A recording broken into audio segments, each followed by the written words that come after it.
Welcome. Today in our yoga flow, we are going to explore the sacrum and nourishing the keystone of our spine. The sacrum sitting at the base of the spine, that funny shaped bone that sits under the gluteal muscles. If you have a block, keep it handy. If you don't, you can use anything that seems sturdy. Sometimes a large can work. A book if it feels sturdy. You also don't need a block per se. You can make adjustments. So starting in a seated position, you can be at the front of your mat. Mine is to the side for video purposes. We are going to sit on our yoga block, and we're going to begin with our breath. Letting the block support the sacrum, feeling though as if you can sit at the top of your tailbone and stack each bone of the spine above the sacrum. Let the hands rest down along the edges of the knees, and encourage your rib cage to release some of its tension if it's sliding forward, and bring it back over the hips. Allow your shoulders to melt away from your ears. Feel as if the head were starting to elongate or float on top of the neck. Maybe you let your eyes drift shut. And take a deep breath in. And a deep breath out. Encouraging your breath to come in through your nose. And your exhale can flow out of your nose or out of your mouth, whichever feels more natural to you at this time. Taking another deep breath in. Drinking up the air. Exhale, letting all tension melt away. Checking back in with your hips, keeping your eyes closed here for a moment, noticing any grip that you might have through your thighs. See if you can let the breath soften there. And as you inhale, feel as if the breath were coming through the nose to the back of the throat, down over the sternum, deep into the belly, behind the navel, and into the pelvic floor. And as you exhale, feel the breath leave out of the tailbone, traveling up the spine like the muscles were gently hugging the spine, up through the shoulders, over the back of the head, and out of the back of the throat with that out breath. And feeling this pause at the top of your head as you inhale, bringing it behind the eyes, deep into the sinuses, beyond the throat, into the heart, under the belly, into the pelvis. And as you exhale, it travels from the tailbone, up through the sacrum, through the spine, over the shoulders, and out of the back of the throat, beyond the head. One more breath in here. Over the eyes, behind the throat, deep into the heart and the waist, into the hips. Exhale, letting the breath come from the tailbone, traveling up the spine, and out of the throat and the top of the head. On your next in-breath, allow your eyes to drift open. And take another big exhale out. Inhale, reaching the hands up. Bringing energy into the body, into the fingertips. Exhale, bring your hands through to heart center. Inhale, let the hands sweep up.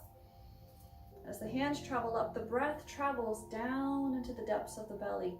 Exhale, the hands travel down, but the breath exits out of the top of the head. Inhale, fill deep into the belly, deep into the waist. Exhale, breath travels up the spine. Inhale. Now this time, exhale, let it swoosh out. Bring your right hand, place it close to the floor, even if you have to slightly lean over, depending on your arm reach. And then take a nice deep breath in, reach up overhead, and get taller to tilt. Opening up the left rib cage, take a deep breath in and a deep breath out. Coming back through to center, letting your hand touch the floor, bringing the opposite hand up. Take a deep breath in, reaching through the rib cage. Exhale, letting the body melt back down and through to center. Go ahead and find your feet tucking a little bit closer. If you're on the block, you're going to rock forward. And even if you're not, bring the block out to the side for now and keep it close to the front of your mat. And find yourself in hands and knees or kneeling in our table position. Now bringing the toes back behind you as if you were stretching them towards your shins. We're going to take our little bit of our lightning pose here. We've been doing in class at Source Core. Take a deep breath in and a deep breath out and push the floor away to settle your weight back into your feet as if you were trying to stretch your mat out in front of you. And stay here for 3 deep breaths.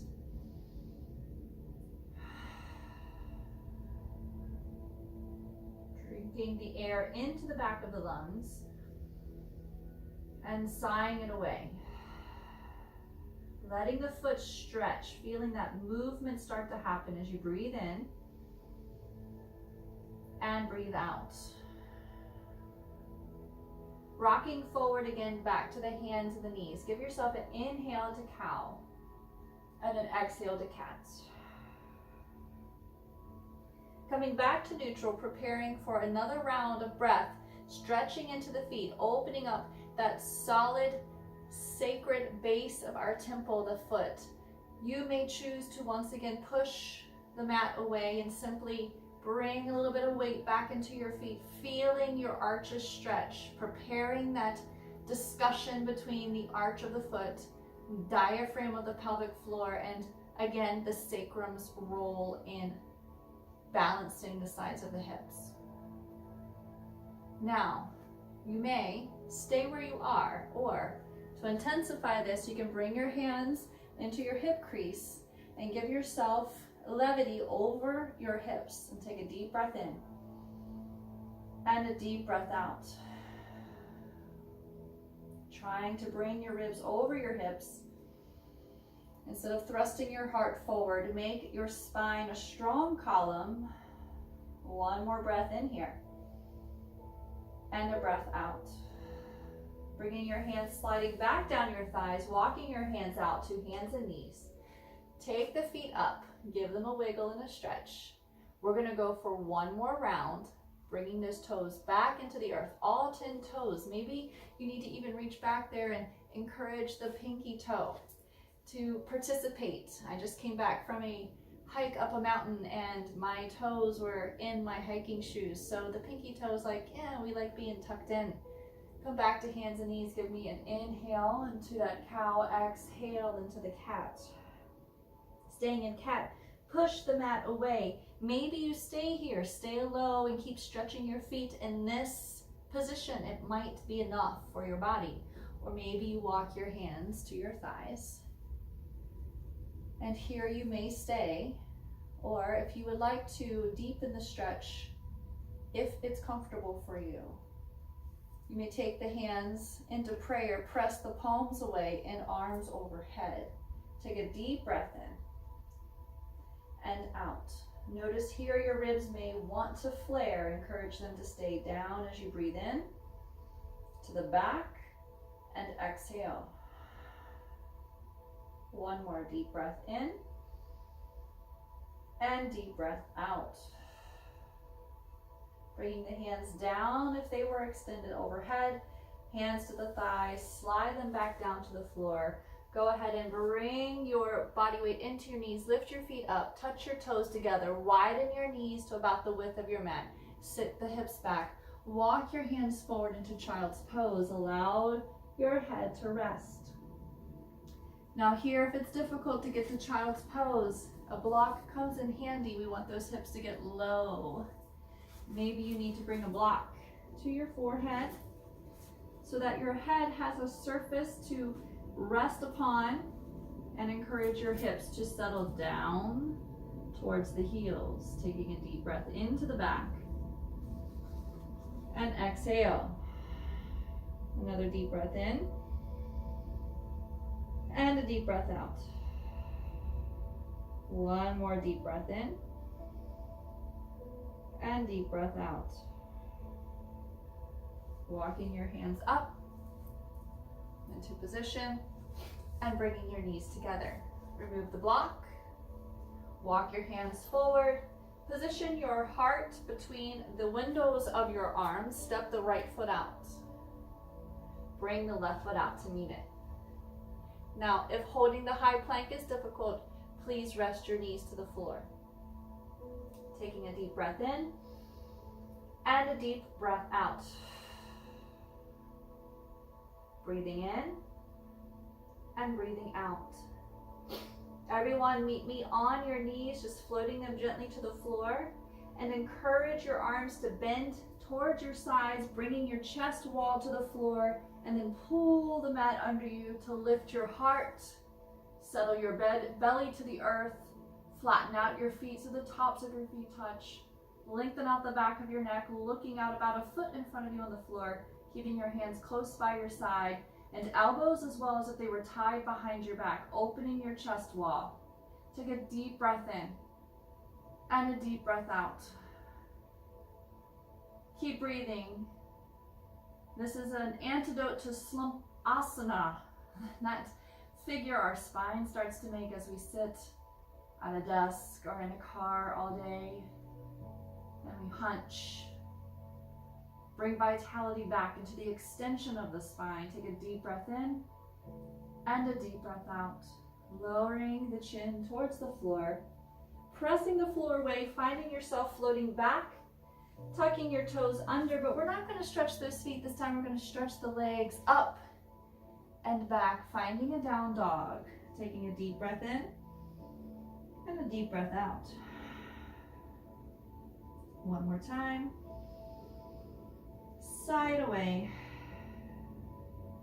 Looking at your hands as you inhale, bend into the knees and walk your feet forward so that your feet come close to the hands. Take a deep breath in, halfway rise, and exhale, fold. Inhale, rise all the way up, and exhale, come hands to heart center. Inhale, lift the hands up. Exhale, Uttanasana, forward fold. Inhale, halfway rise. And exhale, fold. Walk the right foot back. Pivot, turn that heel down so that it makes like a half of a V that doesn't need to be so far back, because we are going to bend the front knee and rise up into warrior one. Trying to keep the back leg straight, pressing down into the pinky edge of the back leg. Front leg is deeply bent. Draw the ribs back towards the spine. Take a deep breath in, melting the shoulders away from the ears. Perhaps today, to focus on the lower body and the sacrum, if the arms are bringing too much attention to your brain, perhaps you settle your hands down behind your head and really focus on squaring up the hips, drawing the hip bones, those points in front, square. So the back leg will be pulling towards the front of your mat, and your front hip will be pulling towards the back of the mat. If I look at you from the side, I should see one gluteal cheek, not two. Take another deep breath in and a deep breath out. Now at this point, I'd like you to pivot, turn your back leg. I'll flip around here in just a moment. But you're going to pivot, turn, and find your warrior two. Taking a deep breath in. Maybe I'll stay here. Then a deep breath out. Feeling as if your pinky edge was slicing into the earth there of your straight back leg, and bend a little bit more into the hamstring curl of the front leg. On your inhale, reverse your warrior. And on your exhale, pinwheel around, hands to the floor. Take a nice deep lunge here, squaring back up the hips, pulling forward with the straight rear leg, pulling back with the front. Now from here, rise up once again, but stay on a diagonal as if you were propelling yourself forward over the front of your mat. And just go ahead and pump that back foot. We're going to lift the heel and lower. And lift and lower. One more time. And this time, keeping the heel lifted, bringing some weight to the front leg. See if you can float yourself up into warrior three. And if it looked a little messy, that's okay. Give yourself some grace. Maybe you need a block to hold on to. Maybe you don't. Squaring up the hips. Taking a deep breath in and a deep breath out. Floating that foot down. Finding a pivot turn. We're going to do a little bit of a modified half moon to build the strength of the sacrum. Square up your block right in front of your first and second toe on the high setting. Go ahead and place the palm of your hand and wrap your fingers to the front. Give a gentle squeeze between the thumb, forefinger, and pinky. Then pivot turn your body so that you are opening your heart. I'll turn to this side so you can see me. Opening your heart. Now before we reach with any hand or we try to twist into half moon, can you start to walk your back foot in? And then can you start to float that foot up as you straighten your front leg? Woo, and it will get perhaps a little bit tricky. Play around with it, but see if you can create the T of the body. Eventually we can take the bottom hand away from the block. We can extend the top arm. But working with the stability of the sacrum before we add all of that jazz hands and pizzazz, let's just see if we can find our sacrum, that space between the gluteal muscles. So bringing that back foot in one more time on this side, making sure your front toes have room to spread and lift and settle back to the earth. Can you start to shift your weight over your front leg, lifting the back, pressing gently into the block with your hands, squaring up the hips and the shoulders. Ooh, taking a deep breath in. It gets us all. And then float that down. Good. Go ahead and find your way back up into warrior two. Beautiful work. Now, keep that block there, keep it handy. We're going to move into triangle. So I want you to straighten your front leg and really feel as if you're sending your hips back over your back edge of your foot. Now as we start to lean forward, my dad's a pilot. You've heard me say this in class. As we're coming in for landing, we're not tilting the plane preemptively. We're going to glide into landing, keeping our wings level. When we can no longer glide any further, that's when the hand comes down and the top hand comes up. Now here again, if this is causing your upper body to recoil and shorten itself, bring your hand behind your head and look out over your elbow. Sometimes that simple adjustment allows more openness through the chest. Maybe you keep your hand on your hip. Maybe you bind it behind your back if you're very tense in the shoulders and chest. Perhaps this in itself, just looking over your ear, is uncomfortable. You look straight ahead and take one of those arm variations. One more deep breath here. Keep remembering to breathe. Bring that hand up. Use it to help pinwheel you back, up and through, and find a warrior two. Another deep breath in here, and a deep breath out. Beautiful job. Now, from there, you're going to come back to the top of your mat. I'm going to come around and meet you where you were.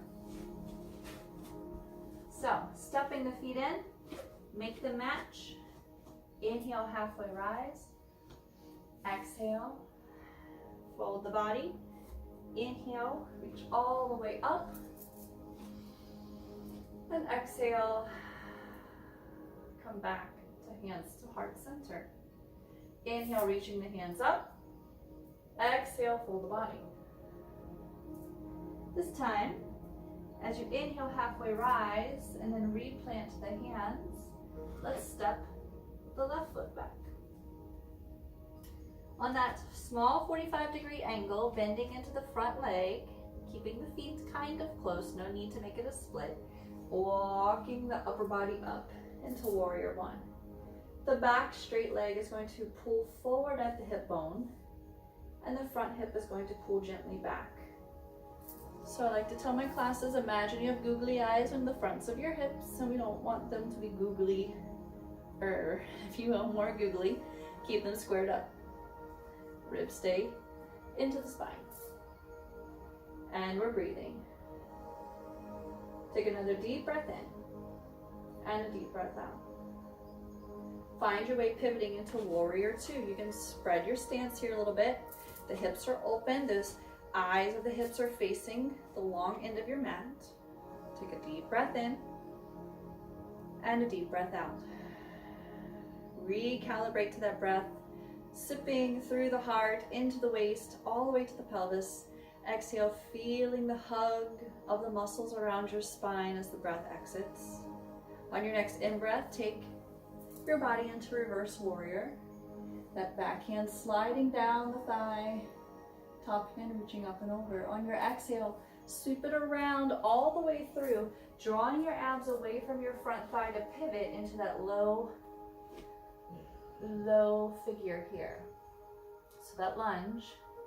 On your next in-breath, find your upper body rising up, and only about a 45-degree angle, as if you're getting ready to shoot yourself up and over your leg. But we're going to stay here for a moment and just pump the back ankle as we breathe in and breathe out.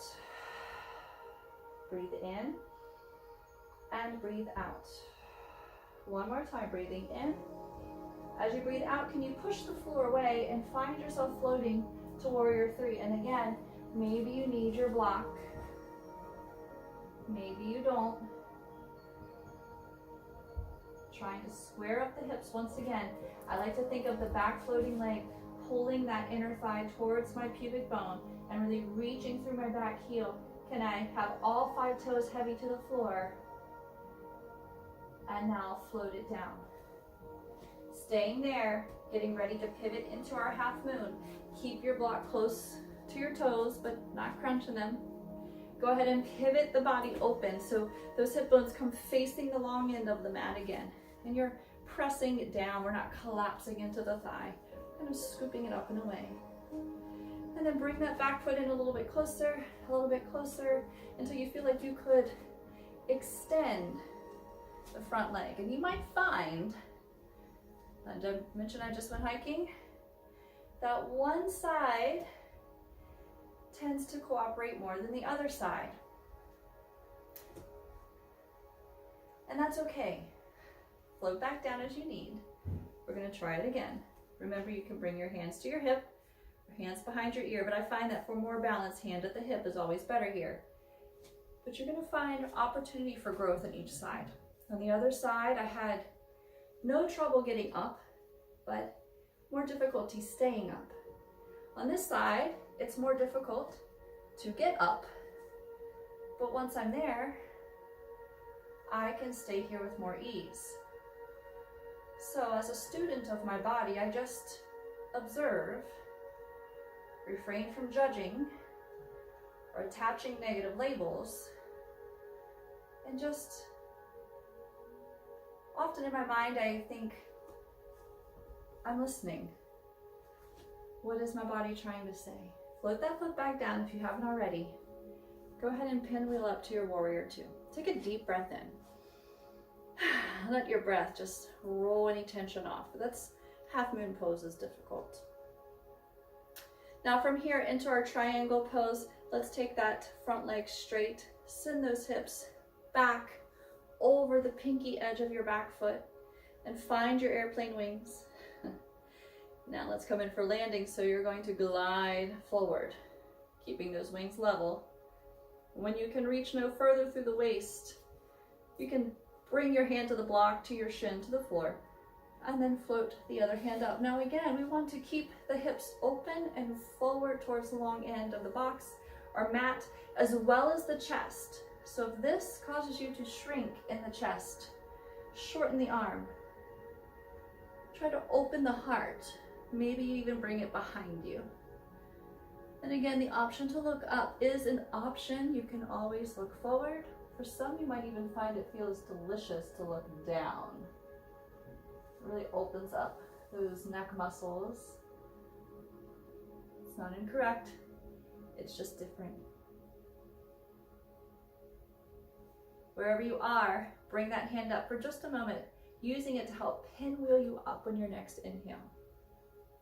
Beautiful job finding your warrior two. One more time, deep breath in and a deep breath out.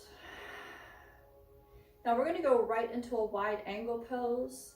I love it for the sacrum being the keystone of your spine, rotating both toes or both sets of toes in so the pinky edges are parallel to the short ends of your mat.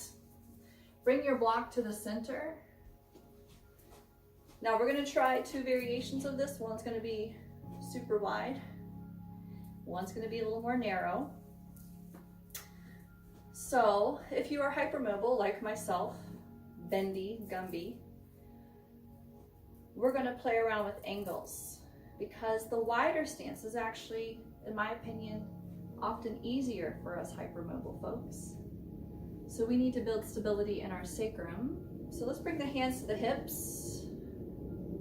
Take a deep breath in. In fact, let's even take what we did in class last week, where we really think about the extension of the spine in these halfway rises. Bring your hands back to cup your sacrum like so. Fingertips down the back. Heel of the hands right there at the hip bones.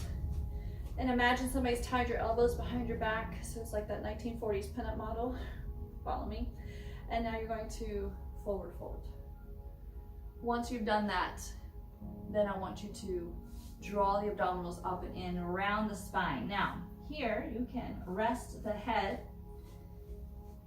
Perhaps you lower your block and rest it a little bit further down. Perhaps you take your block away entirely. Maybe you need it for your hands. But I'd like your hands to be wide. So find the place where your head can rest and your hands can go to the outsides of your ankles, and then roll into those pinky edges. Draw your abdominals up and away from your thighs. Now take your hands and place them right in front of your feet. And then maybe you take that block away for a hot second. Maybe you don't. And you bend into your elbows. Maybe you can grab a hold of your ankles again and bend into your elbows like you're doing an arm curl, pulling yourself under. And feel how the keystone of the spine is the sacrum. If you imagine the arches of a bridge, an old stone bridge, there is always the keystone at the center of each arch. And that is your sacrum here, under the gluteals, right in the center, at the heart of the spine, the base of the spine. It is your keystone. Now, pressing into the pinky edges, but almost imagining as if you're trying to shorten your mat between your arches. Deep breath in, deep breath out. Bring your hands to center. Heel toe your feet in slightly. Keep going until your heels are closer than your toes. You have a 45-degree angle, a little wide of a stance. And now bend into the knees if possible. Get low, heart higher than the hips, and find your deep yogi squat. Here again, feeling, we've reversed the arch, the keystone at the center, and then the two leg bones up to the knees here, creating this arch. If you need to, you may support that keystone with the block and try to hold. Feel as if you're drawing energy into the hip sockets from the outsides, as if there were a gentle compression or vice on outsides of your hips. Now go ahead and take a deep breath in, place your hands back on the block, back on the floor, straighten the legs, lift the hips, bring your toes back into parallel so your feet are parallel with the short edges, but notice I'm much closer this time. Take a deep breath in, halfway rise. Maybe put your hands on your back to remember what that should feel like in your spine. And then exhale, fold. Now this time, bring your hands to your ankles if possible. Give yourself a little arm curl. Pull under. It should feel different in the more narrow stance. See if you can feel as if you were pulling energy up through your heels into your sits bones on either side of your sacrum and then into the sacrum itself. Almost as if you were trying to pull your feet up off the floor, but not. Inhale, place your hands on your shins, halfway rise through your heart, make that long spine again. And then exhale, take your hands to the block, bend your knees, pivot your toes out, heels in, find your deep squat one more time. Reversing that keystone arch, deep breath in, and a deep breath out. Beautiful. Take the block, place it at the top end of the mat, and go ahead and make your way down. So I usually bring hands forward, knees right to the wrist, cross the heels under, and sit. And just have your mat handy. We're gonna finish up with a little iliacus stretch, a release. You can actually do your shavasana here in this space. If you do, I recommend actually taking your yoga strap and tying, or use one of those booty bands that are very popular and putting it over your knees. It prevents your knees from falling out to the side. Or I'll show you a trick to do with your knees and your feet. But you're gonna take your block. If you have lower back issues, use the lowest setting. It would look like this. So it's like you're on the flattest, biggest surface of the block. If you don't have any lower back issues, you can actually take it up to the higher setting where the smaller surface space is touching. Now place the block in such a way that your sacrum is centered. It should feel as if, well, for instance, if it's too high, closer to your waistband, it's going to feel like your bone is hanging off and your tailbone is going towards the floor. If the block is too low and too close to your tailbone, it's going to feel like you have to work to hold your spine up. Otherwise, it just kind of wants to slump. If you put that block right in the center of your sacrum, it should feel as if you were supported in a bridge pose. Now once there, we want the thighs to be able to relax. So you can use a band or a strap, or you can take your feet as wide as your mat and let your knees fall gently in towards each other and maybe even touching each other. But don't force it, just kind of let your femurs, your leg bones fall in. And then stay here, taking and out. Taking another deep breath in and out. Making one more small adjustment before we allow our body to fully relax here. Feel your feet get a little bit closer towards your hips or towards your block, and then gently push the floor away. So you're going to feel like somebody's stretching or tractioning your upper mid-back, so that you feel a little more open in the chest, a little more stretched down into the spine.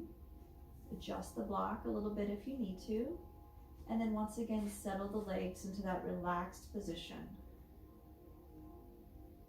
Now place your fingertips on your front hip bones, right there where you can feel that notch. And if you can lie very, very still and let your breath start to gently move without over controlling it, you will start to feel a gentle sliding sensation. So gentle it might feel like a glacier. Very gentle and slow. As you breathe deeply and unclench all of these fight and flight response muscles, all of these tight hip flexors or weakened hip flexors from sitting too often, you're going to start feeling this muscle deep within the belly, right along the insides of the hip bones start to slide.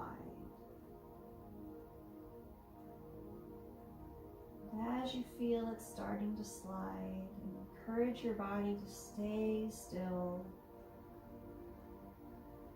to breathe softly and naturally with ease. Maybe your hands even go back down to the floor. Your eyes are closed. And you just allow your chest to fill with air and let the air move to the belly, into the back, and into the elevated anti-gravity hip.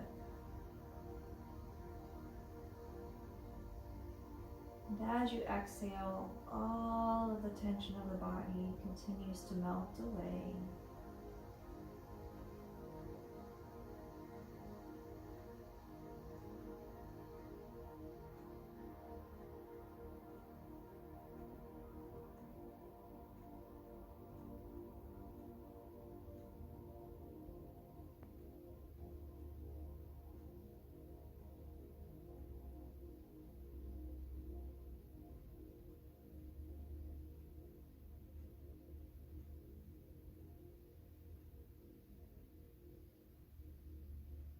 Allow yourself a deep breath in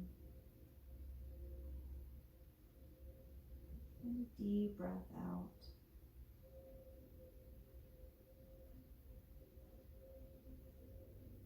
If you wish to stay in this pose a little longer, or to continue your practice with the more traditional Shavasana on the floor, by all means, pause me, mute me, and stay in this space.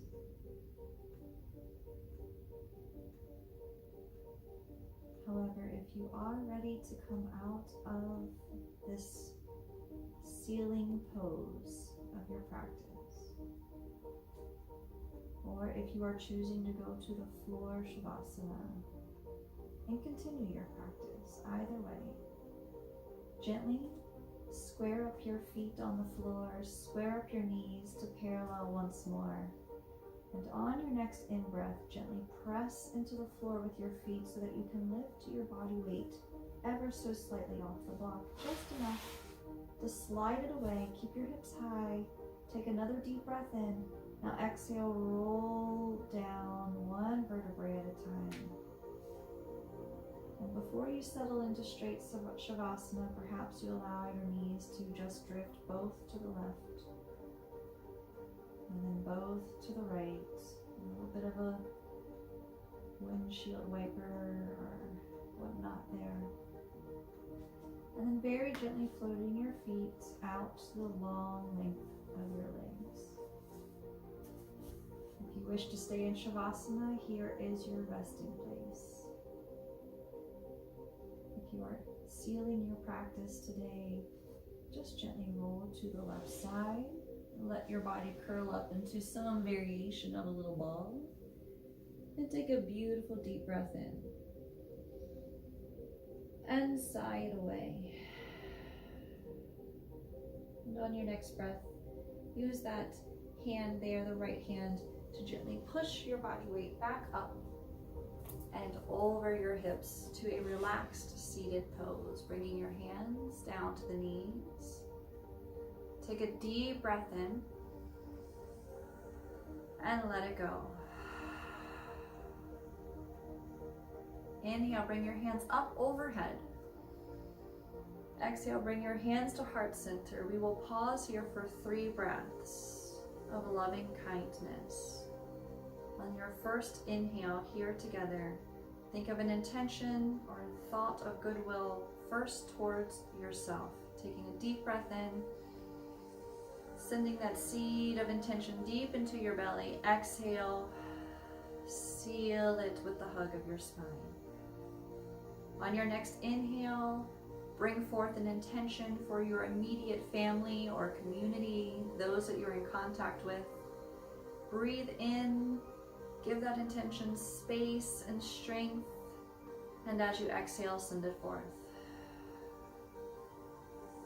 And here on our final breath together with this practice, take a deep breath in, setting an intention or thought or goodwill for the world beyond your immediate reach, gathering its strength and its courage as you exhale, send it forth.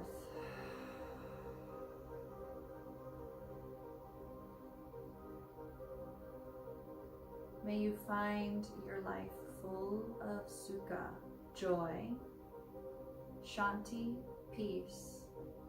Namaste.